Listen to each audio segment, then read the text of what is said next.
basketball, or did he get you into basketball? I don't know if he really got me into basketball. Like I said, I feel like, some people who are just born to do a certain thing, and I feel like, ever since, I've been born, I dabbled and dabbled in different sports, but basketball is just something that I never could get away from. Like the other sports, I didn't really have a love for, but I have a true love for basketball. Like, in high school, I was still sleeping with my basketball and different things like that. So I feel like, he kind of put the ball in front of me, but I feel like it's just, in my blood to just play because it's just something that I always, took to. Promise I'll just do 2 more questions, No, guys. yeah. Okay. I remember reading somewhere that you used to throw up before high school basketball Yeah, games. I did. Can you walk us through how that happened? What's going on there? Well, I used to just get nervous before a lot of my high school games because I was a younger kid.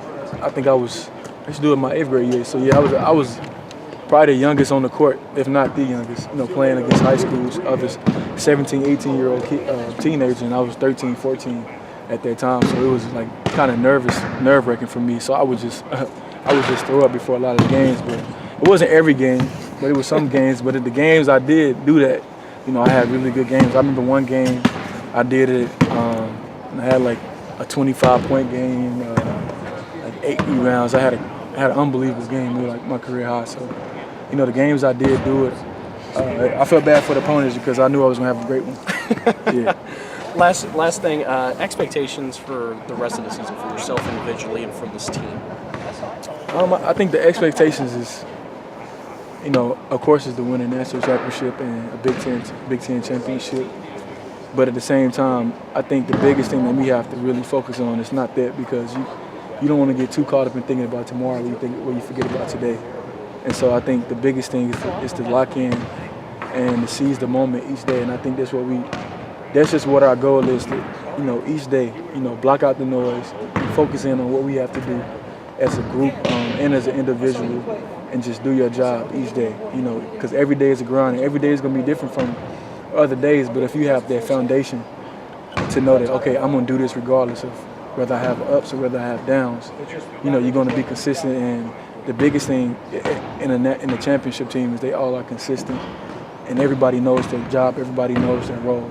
And so I think, the expectation, of course, is to win as much as possible and win the Big Ten national championship. But I think our focus, the only way we're going to get to that point is if we take each day in its own and just seize the moment each day. Thanks, Josh. Yeah. Thanks for your patience, guys. Yes, sir. Well, it's hard to match that line of questioning, but first of all, how was Portland? You spent a few days there, and you got the bronze. You got to see a whole beautiful city. What was that kind of like? It was great, man. A great experience for me. I had been to Portland before, once before, but this time around, it was really, really exciting for me.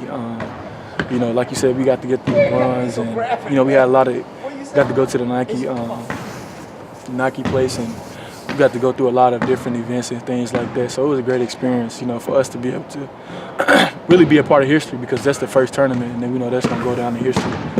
Even they may not even do that tournament again. So at the same time, it was exciting to be out there. Joshua, you are playing the best basketball of your college career right now. I thought all 3 games, obviously the one you set the career high, but I thought all 3 you were on all ends of the court. Are you sensing that right now? Am I right? Yeah, I feel like I'm definitely getting into a good rhythm. With my game and within the team, what's my role and different things like that.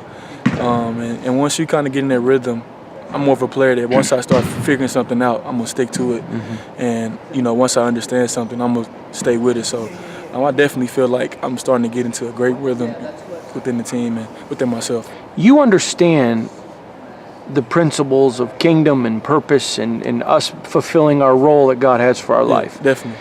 And for you, you have a love of basketball. You care about basketball. Obviously, you're healthy now. And we talked earlier in the year, when the first couple games, when it didn't click quick, about just having fun and relaxing. Yeah. You hit that level now, haven't you? Yeah, definitely.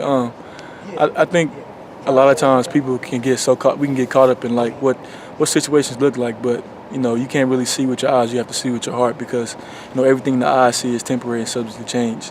So if you just stick to what you know and understand that everything is going to plan out how it's supposed to plan out, And you know, like in the beginning when I wasn't hitting those shots that I knew I could hit, I just stayed to my work. You know, I kept working because I understood that, you know, everything will work itself out. I put in the work. I know I'm a great shooter, and the same with McQuaid and other guards. You know, everything is starting to play itself out. So at the end of the day, you just have to stay the course and just keep the faith, and you know, everything will just go the way it needs to go. I saw something from you in this tournament I have never seen before, and I want to ask you about it. I don't know if it was consciously or unconsciously. You've always been a good teammate. You've always been loyal. But I saw you going over when guys were struggling a little bit, putting your arm around them, talking to them. You really emerged as the great encourager on this trip. I think that's showing you becoming a leader. Am I misreading that? No, I definitely feel like, you know, of course, Miles and Tom are our captains, but at the same time. Yeah, and I wasn't disrespecting No, yeah. Okay. But at the same time, I know that, you know, there's different things a part of the team that I can bring because I played last year. Of course, the Cash played last year, and Nick, you know, we played a lot of minutes last year, so it's a lot of things that we know that the other freshmen don't know, and it's a lot of things that, you know, we see that the other people may not see. So, of course, you know, I feel like I'm starting to become a better encourager, and because that's what I want to do. I want to be able to help the team in so many different ways. Last question from me. Last year, you guys were all freshmen, had fun, but you were serious. Yeah. Jaron is like that little brother. He can have scored 30, have scored none.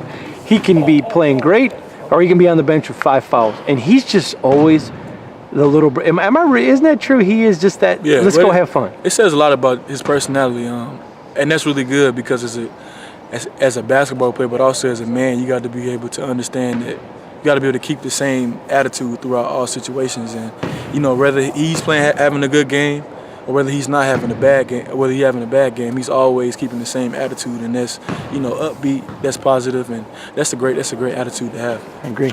Yes, sir.